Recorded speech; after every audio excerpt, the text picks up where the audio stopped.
Good morning. Good morning. Okay lang ba pumasok ka? Opo, opo.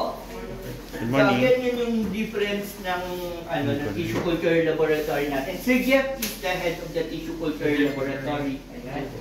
So, difference is that since we are an alternative tissue culture laboratory, kung makikita nyo, hindi ito yung tipong ang daming maarting mga na may mga mamahaling transfer cases. Dito, very basic lang yung transfer case made of fiberglass yung gamit namin dito.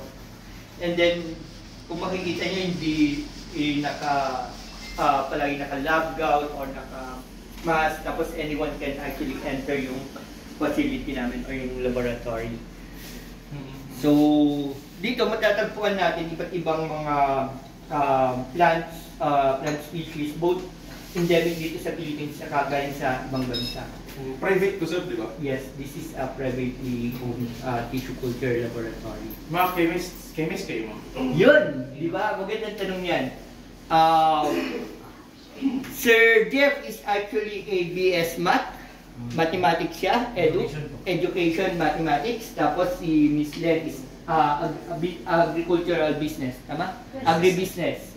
So, it doesn't require na kailangan ay chemist or mga bio, yung mga nandito sa tissue culture natin.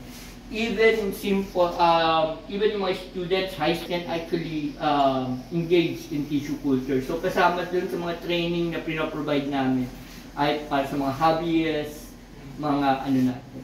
Sir, okay lang ba? Dito kami mag-intro.